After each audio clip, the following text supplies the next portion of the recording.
Alright, it's learning time. So, you remember that rod I kept talking about that was under the hood connected to the carburetor? Or that I said needed to get connected to the carburetor?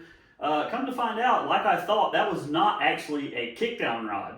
Come to find out there's something on the AOD transmissions, which is what is in my truck, called a TV, which is the throttle valve.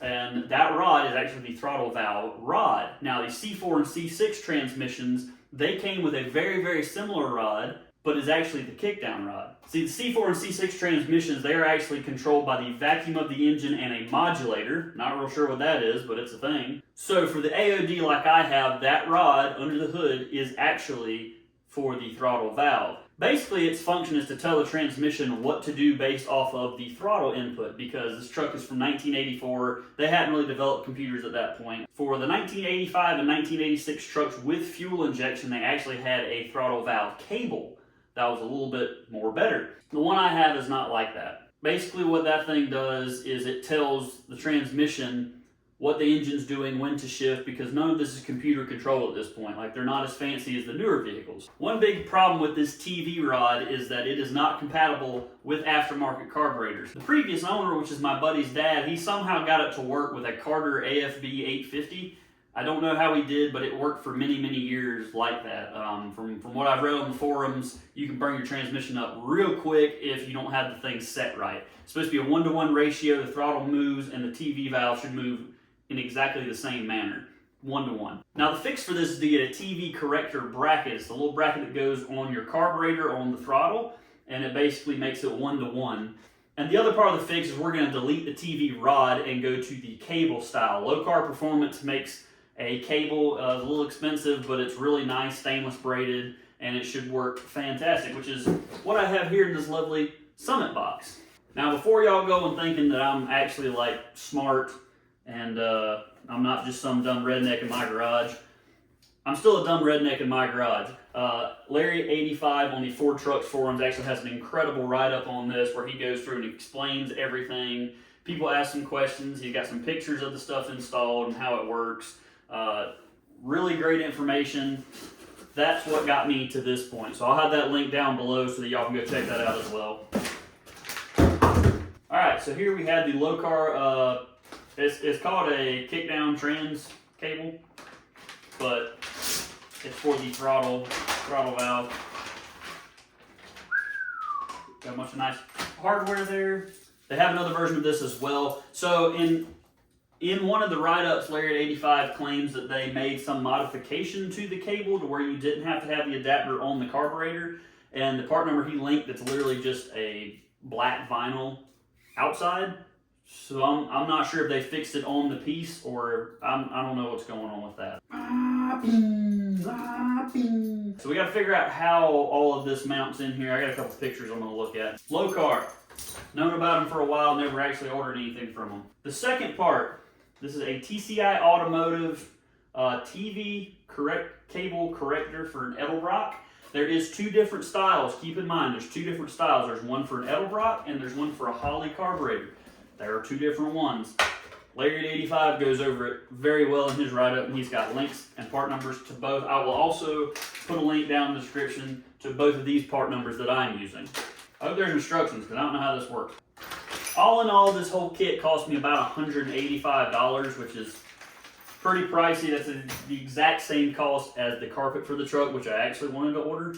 But oh well. I figured not burning my transmission up is probably a little bit more important than putting carpet in the truck. Alright, let's hop under the truck, get this thing installed, and see if I can actually get it to function correctly. Oh, side note, they also tell you how to set this cable in this write-up here, so that's really good information. Again, I'll put the link in the description below, and but we'll also go over it when I'm under the truck, in the truck, around the truck, and I don't know, the truck may end up on top of me. I'm not real sure at this point. Ahead of time and got under here and tried to pressure wash this because you can see there's a bunch of, I mean, you can see all the debris and crap that was under here. Cleaned up decent from what I could get. So this is where that TV rod connects right here. Now the kit that I purchased from Lokar, I believe it's more specific to a Mustang. But there's a TV corrector that sticks down from here, I believe. And then we might get away with bolting it here. As you can see from this picture, Lariat 85 bolted it right here. So we may have to bolt it and or weld it to this piece and then just like a cool custom bracket, but we'll see. I'm gonna go get all the stuff and then get up under here. One goal at some point. Ew, that's gross. Yeah, I do want to take this pan off at some point. I love how the old school Ford stuff has a really nice cursive writing, side note, but yeah, I'm gonna crawl under here, see if I can blow this loose. I'm not sure. Yeah, I'm not sure how loose that's gonna come because it's been rusted on there quite a while.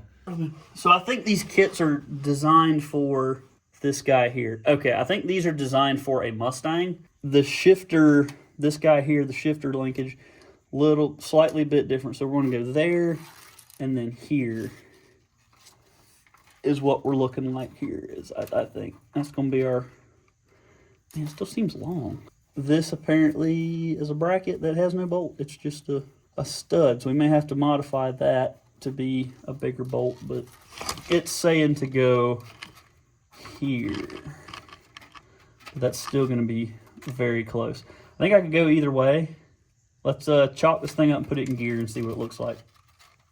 All right, so we determined from the instructions that it's gonna need to go up on top like this and go to this bell housing boss bolt here, which is up under this bracket here. This mounts like that to the transmission and that to the bell housing.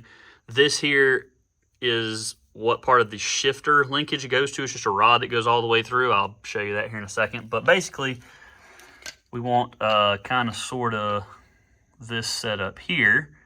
But this guy is like pressed or welded into here. So I think what I'm gonna do is take the grinder and cut this off flush. Same thing with this side, and then we'll either drill something out or clean it up as needed. And then we can install the bolt the correct way.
Big exciting news here. So about to do a test drive real quick. I'm about to see if I can get the alternator working. Had some wires that weren't connected, and it's not charging, so it doesn't drive very long if it's not charging. But had to make a custom bracket throw in there. I will paint this at some point, probably not, but there it is. The rig is in there. Let's see if you can see it down there in the transmixer. Hit the throttle.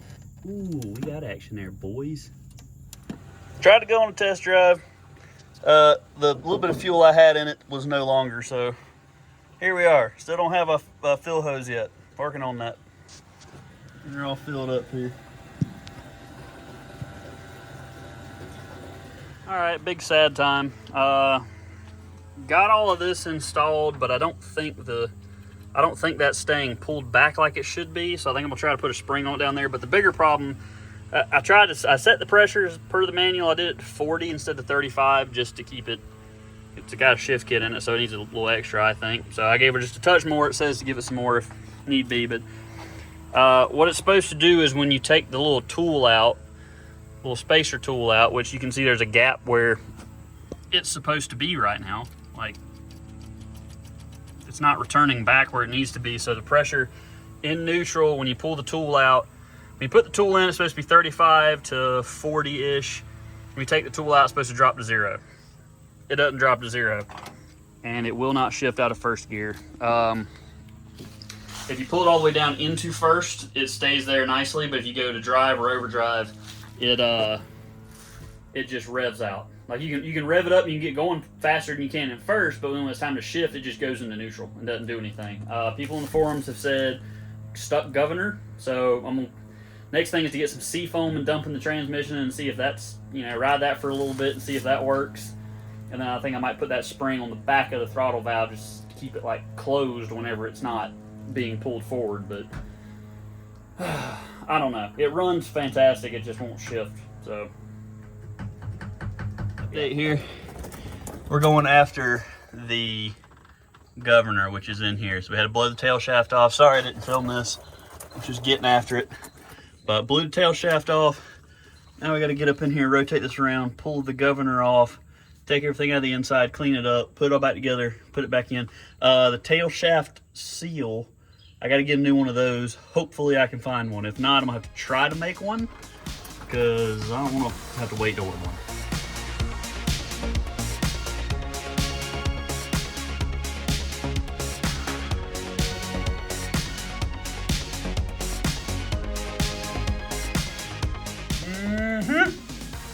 Demon WP done got you. Huh? He dead. Alright, so what we got going here, needed this seal. Ordered one from O'Reilly's. They said, hey, it'll be in Wednesday. Cool, it's Wednesday. It wasn't in, so I made my own. Got a little close on this hole here, so hopefully it lasts. Gonna crawl under it here in a little bit and get started on it. Probably finish the rest of it up this afternoon. We got some heavy storms coming Thursday and Friday of this week. It's Wednesday right now. So tomorrow and the day after tomorrow, we got some heavy storms coming. So I need to get this thing back together and in the garage, whether this makes it shift or not. Got her all buttoned back up with the seal that I made. And I'm stuck. Hold on. Right there where that bolt is, the seal was looking a little, it was actually not together. It was very thin right there and it broke, but I think I got it in there decent. Oh, if you can see that, yeah. See, it's in there all the way around, so hopefully it seals up. I got all the bolts good and tight. Transmission bolts are in there. New rear seal right there, looking choice. That one's got a nice little lip on it. The other one, it was just I don't know if it was cut or what was going on, but it was like flat right here. This one's got a nice little lip. Drive shaft's back in. Oh man, I'm gonna go to the store get some transmixer fluid because my driveway looks like Exxon Valdez over here. Update. No change. Okay, done a little more research online and digging through the forums on AODs, how they function, what the heck could be the problem with this thing. And from what I've seen, the throttle valve on the transmission, if you move the lever on the outside too far, there's a lever on the inside that actuates a plunger.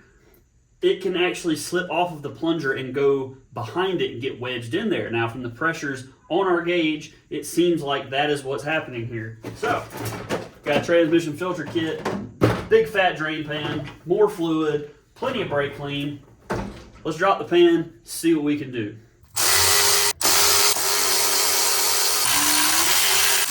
I don't know how you're supposed to get in here to these. Boy, that is jacked up. Hold on, stand by. Let me see what I can figure out with a wrench. What if you could come at it like this way? Impossible!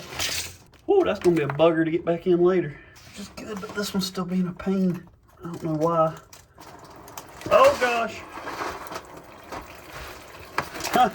Apparently it got loose. Alright, we're gonna let that drain for just a little bit here. Okay, pan's off. She's over there. We'll take a gander at that here in a minute. But what I want to see is up in here. Let's see if our TV valve's messed up. I can't see anything here. I can't tell. I'm gonna put y'all on pause real quick and bring you back in a second. It's hard to film and do this because I'm trying not to soak my freaking phone in transmission fluid. But let's pull the pan out here and take a gander at what's going on. Pretty burnt looking, so it's probably not great. I don't see any shiny in here though, so, oh, that's rough there. Oh, just burnt nastiness. I wonder if she's cooked. I'll do some research on the interwebs here and see if she's cooked. I'm not real sure.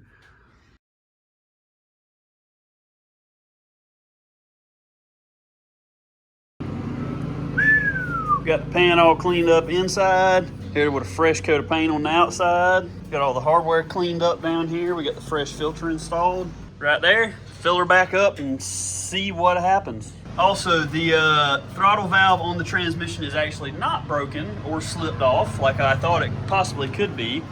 It's perfectly fine. There's no issue. So what I'm going to do down below on the lever is get a spring and put on it so that it holds it back properly.